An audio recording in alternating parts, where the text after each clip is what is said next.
वन्दे श्रीकृष्णचैतन्य नित्यानन्द सहोदित गौरादये पुष्पवन्तो चित्रछन्दो तमोनदो विश्वम्भरो द्विजवरो जुगधर्मपालो वन्दे जगत प्रियकरो करुणावतारो नमोऽयं विष्णुपादाय गोविन्दप्रेष्ठाय भूतले श्रीमते श्री श्री स्वामी शिवानन्द बाबा इति नामिने नमोऽयं विष्णुपादाय गौरप्रेष्ठाय भूतले श्रीमते भक्तिवेदान्त बनोमिति नामिने। प्रथमे आमि रूपानुग गुरुवर्ग गुरु परम्परा এবং সমস্ত আচার্যবর্গের চরণে কোটি কোটি দণ্ডবত প্রণাম আর উপস্থিত সমস্ত কৃষ্ণ প্রেম অনুরাগী গৌরভক্তবৃন্দের চরণে কোটি কোটি দণ্ডবত প্রণাম। আমরা শ্রী কৃষ্ণদাস কবিরাজ গোস্বামীর রচিত শ্রী শ্রী চৈতন্য চরিতামৃতের মধ্যলীলার দ্বিতীয় খণ্ডের সপ্তদশ অধ্যায় শ্রী চৈতন্য মহাপ্রভুর বৃন্দাবন গমক নামক অধ্যায়টি আজকে আমরা কয়েকদিন ধরে রস আস্বাদন করছি। শ্রীকৃষ্ণ বিরহে আপনারা সবাই জানেন মহাপ্রভু কে ছিলেন? রাধা কৃষ্ণ মিলিয়ে বোধ, রাধা কৃষ্ণ মিলিয়ে বোধ গৌর রূপ অবতারি কীর্তন ধর্ম প্রচারিতে রাধে শ্যাম শ্যাম শ্যাম। তাই তো কীর্তন ধর্ম হরে কৃষ্ণ মহামন্ত্র প্রচার করার জন্য তো তিনি এসেছেন এই কলিযুগে। তাই তো ঝাড়খণ্ডের বনের দিকে তিনি এগিয়ে চলছেন হরিনাম করে করে। শ্রীকৃষ্ণ বিরহে রাধারানীর কৃষ্ণ মেঘ দর্শনে যে ভাবের উদয় হয়েছিল সেই মহাভাবেরই নাম হচ্ছে দিব্য উন্মাদনা। আপনারা মন দিয়ে শুনবেন। গৌরাঙ্গ অবতারে সেই রস আস্বাদনের জন্যেই তো মহাপ্রভুর আবির্ভাব। তাই তো চৈতন্য চরিতামৃতে মানে বর্ণনা আছে, রস আস্বাদিতে আমি কইল অবতার প্রেমরস আস্বাদিলু বিবিধ প্রকার এই তিন তৃষ্ণামূর নহিল পূরণ বিজাতীয় ভাবে নহে তাহা আস্বাদন রাধিকার ভাবকান্তি অঙ্গীকার বিনে সেই তিন সুখ কভু নহে আস্বাদনে রাধা ভাব অঙ্গী করি পরি তারও বর্ণ। রাধা ভাব এবং অঙ্গকান্তি নিয়ে এসেছেন। তিন সুখ আস্বাদিতে হব অবতীর্ণ। মহাপ্রভু আসার আগেই এইগুলি সমস্ত শাস্ত্রে এগুলি তার অবতারের কথা লেখা আছে। কৃষ্ণ জামাল তন্ত্রে, ব্রহ্মবৈবর্ত পুরাণে, পদ্ম পুরাণে, সব জায়গাতেই শ্রীমদ্ ভাগবতম মহাপ্রভু যে কলিযুগে ভগবান স্বয়ং ভক্তরূপে আসবেন সেইগুলি সব বর্ণনা করা আছে। তাই ব্রজ বিরহের এই যে ব্রজ বিরহের সমস্ত লক্ষণেই প্রভুর মধ্যে দেখা গেছে বারে বারে। যখনই তিনি নীলাচলে ছিলেন, যখন তিনি নবদ্বীপ ধামে ছিলেন, যখন তিনি দক্ষিণ ভারতে যাত্রা করেছিলেন, সেই ব্রজ বিরহের সমস্ত লক্ষণ প্রভুর মধ্যে দেখা গেছে বারে। এইসব লক্ষণ হলো কি? বিরহের চিন্তা, তারপর 2 নম্বর হচ্ছে জাগরণ, তারপর উদ্বেগ, দেহের কৃশতা, অঙ্গে মলিনতা, প্রলাপ, ব্যাধি, উন্মাদনা, মোহ এবং মৃত্যু। এই 10 দশাই বিরহজনিত কারণে হয়ে থাকে। এই 10টা দশার যে নাম আমরা বললাম, সেটা এই 10টা দশাই বিরহজনিত কারণে হয়ে থাকে। কৃষ্ণের বিয়োগে গোপীর 10 দশা হয়, সেই 10 দশা হয় প্রভুর উদয়। সেই কৃষ্ণের বিরহে গোপীদের মনে যে রাধারানী সেই ব্রজ গোপীদের মনে যে 10টা ভাবের বিরহের দশাও হয়েছিল, সেটাও মহাপ্রভুর ভিতরেও সেই 10 দশা হয়েছিল। এই 10 দশার প্রথম দশাই হচ্ছে কি? চিন্তা। সেই 10 দশার প্রথমটাই হচ্ছে চিন্তা। আবার চিন্তা মানে কি? চিন্তা কাকে বলে?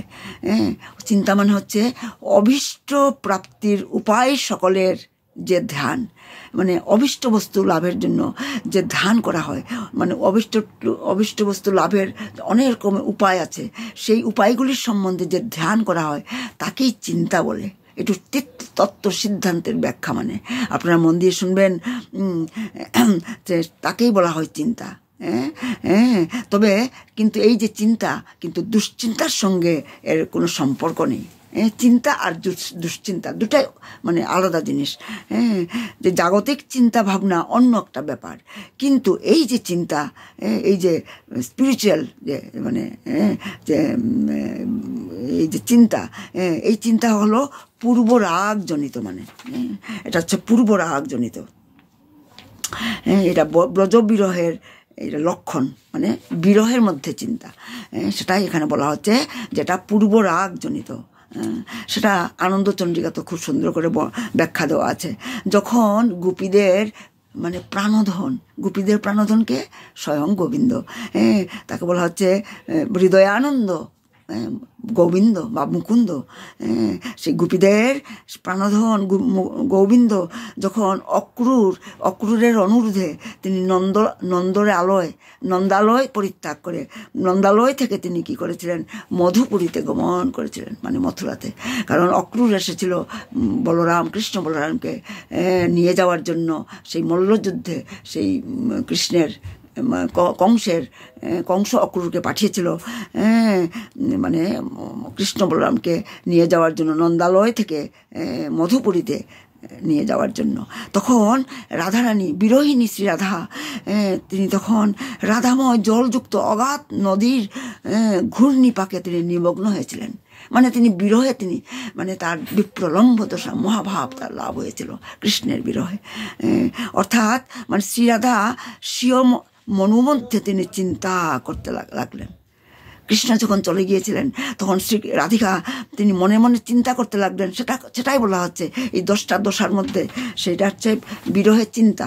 সেই চিন্তার মধ্যে তিনি সেই কি চিন্তা করতে লাগলেন, রাধারানী চিন্তা করতে লাগলেন, আমি কি মানে আশাপাশে বদ্ধ হইয়া, মানে কৃষ্ণ বলে গিয়েছিল যে আমি 2-3 দিনের মধ্যে আমি ফিরে আসবো মথুরা থেকে, কিন্তু তো ফিরে তো আসেননি, 100 বছর ফিরে আসেননি। তাই রাধারানী চিন্তা করছেন সেই বিরহ জ্বালা মানে সইবার, মানে বিরহ জ্বালা সহিবার নিমিত্ত কিভাবে আমি প্রাণ রক্ষা করিব। কারণ রাধারানী বুঝতে পারছিলেন না যে তিনি কি প্রাণ ত্যাগ করবেন নাকি জীবিত থাকবেন। যদি প্রাণ ত্যাগ করতে হয় তবে কিভাবে প্রাণ ত্যাগ করব? আগুনে প্রবেশ করে কি প্রাণ ত্যাগ করব, নাকি যমুনায় জলে আমি ডুবি আমি নিমজ্জিত হয়ে আমি প্রাণ ত্যাগ করব? তবে প্রাণ পরিত্যাগ আবার ভাবছেন, চিন্তা করছেন, আমি কি প্রাণ ত্যাগ করব? আমি করব কি? আচ্ছা, তারপর আবার চিন্তা করছেন আবার যে আমার মৃত্যুর পর আমার প্রাণবল্লভ, আমার প্রাণধন যদি প্রাণবল্লভ গোবিন্দ যদি সেই ব্রজে এসে যদি আমাকে দেখতে না পান, আগমন করে যদি দেখতে না পান, তবে তখন তিনি সেই গোবিন্দ কি করবেন, আমার প্রাণের ধন কি করবেন তিনি আমাকে দেখতে না পেয়ে? এটাও তো একটা ভাবনার বিষয়। তিনি আমার সুখে প্রাণ পরিত্যাগ করবেন কিংবা প্রাণ রক্ষা করবেন, তাই বা আমি কি করি, কেমন করে বুঝবো? রাধারানী এইসব চিন্তা করছেন। আমি প্রাণ ত্যাগ করলে কৃষ্ণ এসে যখন আমাকে দেখবে, আমাকে দেখতে না পেয়ে সে কি প্রাণ ত্যাগ করবে নাকি প্রাণ মানে রক্ষা করবেন, সেটা আমি কিভাবে বুঝবো? তিনি কি মানে আমার বিরহে কি আমাকে দেখতে না পেয়ে কি কৃষ্ণ কি প্রাণ রক্ষা করতে পারবেন? তিনি যে মহাপ্রেমী, রাধারানী ভাবছেন আমার সুখে তিনি কি প্রকারে প্রাণ ধারণ করবেন। তখন রাধারানী ভাবছেন, আবার চিন্তা করছেন, তবে আমি কেনই বা আমি মরতে যাব? আমি মরবো না, আশায় আমি জীবন ধারণ করে রাখবো। তাই তো আমরা দেখেছি রাধারানী, সেই ব্রজবাসীরা, গোপীরা 100টা বছর কৃষ্ণ আর ফিরে আসেনি। তারা একটা দিনের জন্য তারা রান্নাঘরে যায়নি, তারা পথ চেয়ে বসেছিল বিরহ জ্বালায়। সে একটা মানে কি দৃশ্য, সেই দৃশ্য। হ্যাঁ, তাই বলছেন যে আমি মরিব না, আমি আমি জীবন ধারণ করে রাখবো। আমি আশায় আমার আমার প্রাণ প্রাণধন ফিরে আসবে, এই ধারণায় আমি আমার জীবন ধরে রাখবো। আমার বধূয়ার সুন্দর মুখখানি আমি দেখবো। আমি যদি বধূর বিরহানলে এ প্রাণ না যায়, তবে ইচ্ছা করি আমি মরিব না। আমার প্রাণ যদি এমনি যদি যায়, সেটা যাও, তবু আমি আমার প্রাণ আমি রক্ষা করব, আমি প্রাণ ত্যাগ করব না। এটা তিনি চিন্তা করে তিনি ডিসিশন নিলেন। হ্যাঁ, আপনারা মন দিয়ে শুনবেন, এগুলি কবি তত্ত্ব সিদ্ধান্তের কথা। এই যে বিরহ চিন্তার মধ্যে, যে এই বিরহ চিন্তার সঙ্গে যে এই যে ভাব এবং মহাভাব, রাধারানীর মধ্যে ভাব এসেছিল, আবার মহাভাব মিলন হয়েছিল, যেটাকে বলা হয় মহামিলন।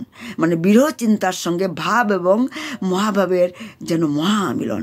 আর সেইগুলি আমাদের পঞ্চকবিকে সেই বিদ্যাপতি, কারণ মহাপ্রভু যখন সন্ন্যাস নিয়ে যখন তিনি গম্ভীরাতে ছিলেন, তখন তিনি স্বরূপ দামোদর আর রায় রামানন্দ, যারা ললিতা বিশাখা, তাদের মুখে মানে বিদ্যাপতি, চণ্ডীদাস, বিদ্যাপতি, তারপর বল্লভাচার্য, তারপর বিল্লমঙ্গল ঠাকুরের কৃষ্ণ করুণামৃত থেকে, আর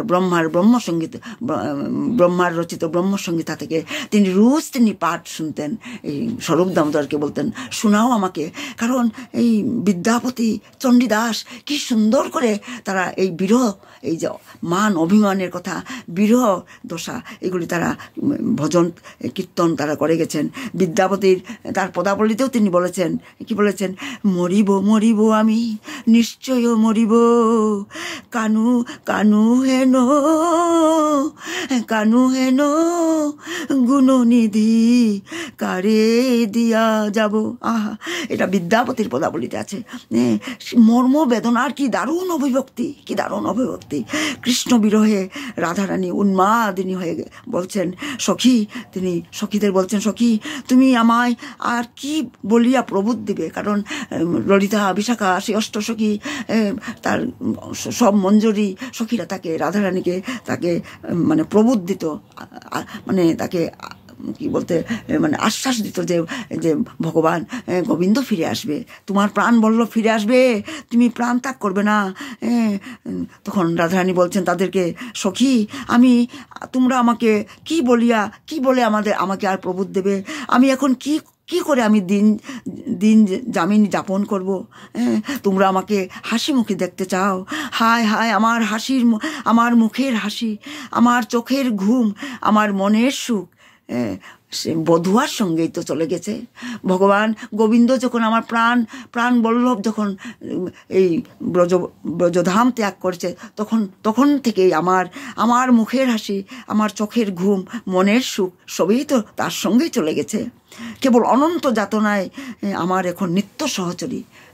এই যে আমি যখন বিরহ যন্ত্রণায় আছি, দুঃখে সাগরে ভেসে আছি, এটাই এখন আমার নিত্য সহচরী।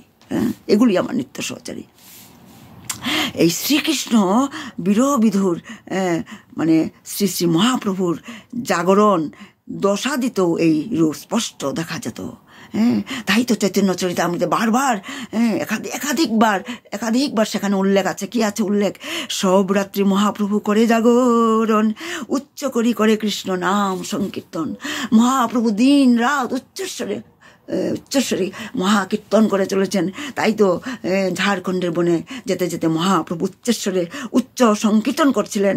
আর তার মধুর কণ্ঠ ধ্বনি শুনে সেই বনের হরিণীরা, বাঘ, হাতি, তারপরে শূকর সব দলে দলে তারা পালে ছুটে এসেছিল মহাপ্রভুর পিছনে।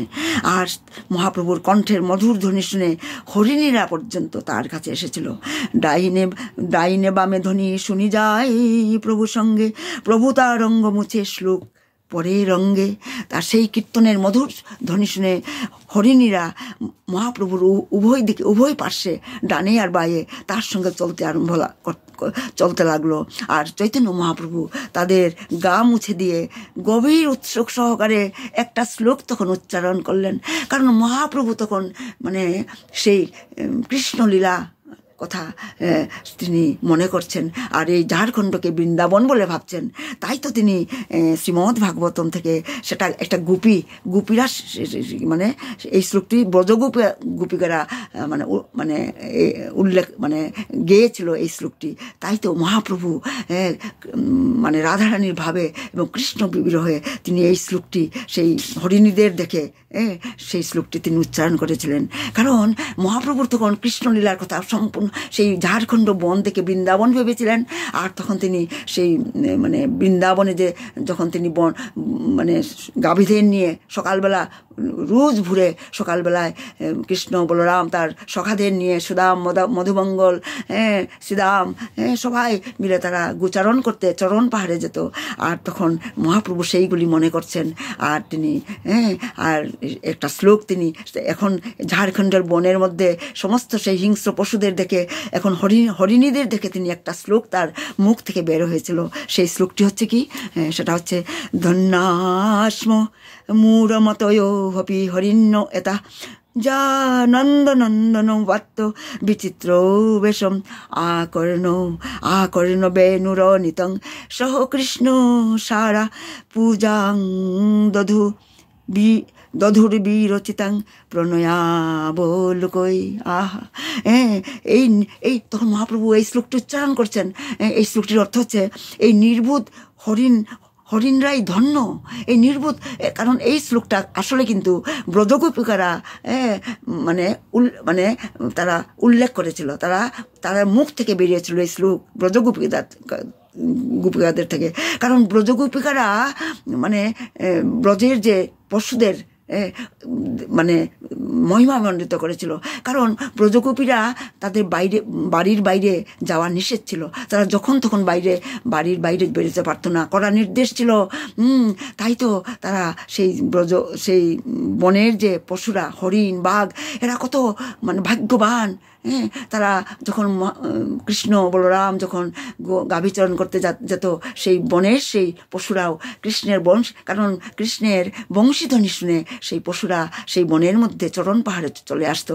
কারণ কৃষ্ণের অনেক রকমের বাঁশি, আমি অনেক দিন আগে সেগুলি বর্ণনা করেছিলাম। কৃষ্ণের মনে হয় 9 রকমের বাঁশি নাকি ছিল, মুরলী, বংশী, বেণু বাঁশির নাম। প্রত্যেকটা বাঁশি আলাদা আলাদা সুর বাজত। গোপীদের জন্য একটা সুর বাজাতেন বংশীতে, আর গাভীদের জন্য মানে কৃষ্ণ একটা সুর দিয়ে মানে বাঁশি সুর বেরোতো, যা শুনে গাভীরা চলে আসতো। সেইভাবে এই বনের পশুদের জন্য যে সুর বংশী বাদন করতেন তখন বনের পশুরা ছুটে আসতো। তাই তো গোপীরা নিজেদেরকে বলছে আমরা ভাগ্যহীনা, আমরা ভাগ্যহীনা, আমরা কৃষ্ণের সঙ্গে আমরা মিলিত হতে পারছি না। আর এই অবুধ এই হরিণীরা এই বনের পশুরা তারা কত ভাগ্যবান, তারা বংশী শুনে তারা মানে শুনে তারা কৃষ্ণ সঙ্গ করতে পারছে। এই নির্বুধ হরিণীরা ধন্য, যেহেতু তারা অত্যন্ত আকর্ষণীয় বেশে সজ্জিত নন্দনন্দনকে পেয়ে এবং তার বংশীধ্বনি শ্রবণ করে কৃষ্ণ সার মৃগদের সঙ্গে প্রণয়পূর্ণ দৃষ্টির দ্বারা তার পূজা করেছিলেন। সেই হরিণীরা তাদের কৃষ্ণসার মৃগদের সঙ্গে মেল আর ফিমেল মানে কৃষ্ণসার মৃগদের সঙ্গে প্রণয়পূর্ণ দৃষ্টির দ্বারা তারা ভগবানের পূজা করেছিলেন। তাই তারা ভাগ্যবান। সেটা ব্রজগোপীদের উক্তি ছিল। আর মহাপ্রভু আজ ঝাড়খণ্ডে বনের মধ্যে সেই হরিণীদের দেখে সেই শ্লোকটা আবার তিনি মানে কীর্তন করেছিলেন। তো হেনকালে সেখানে আমার একটা কথা মনে পড়ে যাচ্ছে, এটা ছোট্ট একটা মানে লীলা, যেটা আমি অনেক দিন আগে আমি মহারাজের মুখে শুনেছিলাম না, আমি কোথাও বইয়ে কৃষ্ণ করুণামৃততে বিল্লমঙ্গল ঠাকুরের, আমি ভুলে গেছি বইটার নাম, আমি অনেক বছর আগে পড়েছিলাম। আমার এখানে মনে পড়ে যাচ্ছে, আমি একটু আপনাদের সঙ্গে শেয়ার করছি। সেই গোপীদের সঙ্গে রাধারানীর সঙ্গে কৃষ্ণের মান অভিমান চলতো, মান অভিমান ভাব এগুলি চলতো, রাগ এগুলি। একবার কী হয়েছিল, একবার রাধারানী আর তার সখীরা মিলে ললিতা বিশাখা বসে বসে তারা মানে তাদের পাল মানে মতির মালা গেথে তারা তাদের গাভীদের গলায় পরাচ্ছিল। আর ঠিক সেই সময় কৃষ্ণ সেখানে এসে উপস্থিত, এসে রাধারানী আর সখীদের দেখে বলল, তোমরা কি করছো? বলছে, আমরা দেখো তোমার তো 9 লক্ষ গুরু আছে নন্দরাজ মহারাজার, তাদের গলায় তো মতির হার নেই। হ্যাঁ, দেখো আমরা মতির মালা বানাচ্ছি আমাদের গাভীদের জন্য। তখন কৃষ্ণ বলল, হ্যাঁ, যে তোমরা আমাকে দেবে কয়েকটা মতি, আমিও মালা গাঁথবো আমার গাভীদের জন্য। হ্যাঁ, তখন রাধারানী বলছে, কখনো নয়, আমরা তুমি কি বুঝবে মতির মূল্য? মতি সেই নাকি, এটা অনেক দাম, অনেক তার মূল্য। হ্যাঁ, আর তুমি এই মতি নিয়ে কি করবে? যাও এখান থেকে যাও। কৃষ্ণ তখন রাগ করে, মানে মান অভিমান করে সেখান থেকে চলে গিয়েছিল। গিয়ে যশোদামাকে বলল, মাইয়া মাইয়া। মাইয়া তখন গলায় মতির হার ছিল, বলছে কি, মাইয়া তোমার সেই মতির হার, এটা মতি নয়, মানে মতির হার আমাকে দেবে? তখন মা তো কানা যা চায় তাই দিয়ে দেয়। বলছে ঠিক আছে। তখন মতির হারটা যশোদামা কানাকে দিয়ে দিল কৃষ্ণকে। আর কৃষ্ণ কী করলো, তার মানে সখাদের সঙ্গে মিলে সেইগুলো কী করলো, যে এতটুকু একটা হার। তখন মাকে বলল, মা তোমার আরও আছে মতির হার, আমাকে দাও না। বলছে যশোদামা বলল, না না না, একটা নিয়ে, মতি অনেক দাম, এগুলি হীরা মতির অনেক দাম, এগুলি দিয়ে তুই কী করবি, যা এটা নিয়ে তুই খেলা কর। আর তখন কৃষ্ণ তখন কিছু না বলে দুঃখে তখন সখাদের সঙ্গে যুক্তি করে সেই মতিগুলি মালাটা ছিঁড়ে এক একটা মতি তারা একটা জায়গায় মাঠের মধ্যে, মানে ঘরের পাশেই, মানে কাছেই পাশে একটা জায়গায়, খোলা জায়গায় এই মতিগুলি তারা রোপণ করে রোজ তারা সেখানে দুধ দিত। আমরা যেমন গাছে বৃক্ষ রোপণ করে আমরা বীজ রোপণ করে জল দিই সেটা অঙ্কুরিত হওয়ার জন্য, কৃষ্ণ কী করতো, রোজ ঘুম থেকে উঠে সেখানে জলের বদলা দুধ, মাখন এসব দিত। তারপর কয়েকদিন পরে আস্তে আস্তে সেখান থেকে গাছ উঠলো, গাছ থেকে বড় হয়ে সে গাছের থেকে মতির অনেক মতি, অজস্র মতি। আর কৃষ্ণ আর সখারা কি খুশি, এসে তারা তখন অনেক মতি পেয়ে তারা মালা গেথে সমস্ত গাভীদের গলায় পরাতে লাগলো। আর সেই খবরটা বৃষভানুনন্দিনী রাধারানী সখীরা এসে বললো, হে রাধে, তোর ব্রাহ্মণ কি করেছে, তোর তো অনেক কম মতি, সে গাছ একটা বাগানেই হয়েছে, তার মতির বাগান, হ্যাঁ, অনেক মতি। তখন রাধারানী, আমি ছোট করে বলছি, মানে এটা অনেক বড় লীলা। তখন রাধারানী তখন বলল, ঠিক আছে, সব সখীরা চিন্তা করলো, আমরা কৃষ্ণর কাছে গিয়ে আমরাও তার কাছে আমরা জানবো আমরা কিভাবে সে এই মতির গাছ লাগিয়েছে, আমরা তার কাছে আমরা চাইবো মতি দেবার জন্য। তারা গেল, রাধারানী সহ গিয়ে বলল, যে আমাদের কিছু দেবে, তোমার তো অনেক তুমি কীভাবে এরকম করেছো? তখন বলল, তোমরা কি আমাকে দিয়েছিলে, আমি যখন চেয়েছিলাম, আমি দেব না। হ্যাঁ, তখন তারা, তুমি কীরকম, আমরা মতি, আমাদের যশোদা মাইয়া মতি দিয়েছে, সেইগুলি লাগিয়ে আমরা মতির গাছ হয়েছে। তখন রাধারানী, তখন সমস্ত সখীরা যখন কৃষ্ণ বলল কিছুই দেবে না, তারা ফিরে আসলো। এসে তারাও ভাবনা চিন্তা করে তারা জিদাজিদি, মানে কম্পিটিশন, বলছে আমরাও মতির গাছ রোপণ করব। তারাও তাদের সমস্ত গলার হার, মতির হার সবাই খুললো, নিজের খুলে লাগাতে লাগলো একটা জায়গায়। তারা জল দিতে লাগলো, দুধ দিতে লাগলো, কিন্তু কিছুতেই সেখান থেকে মতির গাছ বেরোচ্ছে না। সেখানে অনেক দিন পরে দেখা গেলো গাছ বেরিয়েছে, কিন্তু কাঁটায় পরিপূর্ণ, কাঁটা, সেইগুলি সব কৃষ্ণেরই লীলা, কাঁটা বেরিয়েছে। তখন তারা কাঁদতে আরম্ভ করলো, হায় হায় হায়, কৃষ্ণ আমাদেরকে ঠকিয়েছে, কি জানি না কি দিয়েছে। তখন তারা খুব দুঃখিত, তারা তখন কৃষ্ণ যখন জানতে পারলো, কারণ তাদের কথা তো জানাজানি হয়ে যায়, কৃষ্ণ তখন রাধারানীর কাছে এসে বলল, রাধে, তুমি কাঁদবে না, তোমরা কেন চিন্তা করছো, আমি তোমাদেরকে অনেক মতি দেবো। এইভাবে কৃষ্ণ অনেক মতি রাধারানীকে দিয়েছিল। এইভাবে তাদের মধ্যে মান অভিমান চলতো। কতটুকু সময় আছে? আমার বোধহয় সময় শেষ হয়ে গেছে। আজ আমি এখানেই বিরাম দিচ্ছি। কাল আমরা আবার রস আস্বাদন করবো। নিতাই গো সীতানাথ পরমানন্দে, হরি হরি বল। আপনারা আমাকে আশীর্বাদ করবেন, যাতে ভক্তি শুদ্ধভাবে যাতে পাঠ করতে পারি, আমার যাতে জ্ঞানের যাতে অহংকার না হয়ে যায়, এটাই আপনাদের কাছে আমি ভিক্ষা করছি। বড় কৃপা করি গৌরবন মাঝে গুদ্রুমে দিয়াছ স্থান। আরে গুরুদেব বড় কৃপা করি গৌরবন মাঝে গুদ্রুমে দিয়াছ স্থান। আরে আজ্ঞা দিলাম রে এই ব্রজে বসি হরি নাম করো গান। চিত্ত স্থির হবে সকল সহিব একান্তে ভজিব হরি।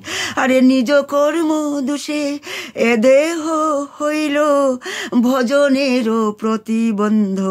বার্ধক্যে এখনো পঞ্চরোগে হতো কেমনে ভজিব বলো। আরে কান্দিয়া কান্দিয়া তোমার চরণে পড়িয়াছি সুবিভ্বল। আরে গুরুদেব কৃপা বড় কৃপা করি গৌরবন মাঝে গুদ্রমে দিয়াছ স্থান। প্রণাম সবাইকে, প্রণাম। জয় সৎসঙ্গ কি জয়, শিবানন্দ বাবার জয়। প্রণাম প্রণাম প্রণাম।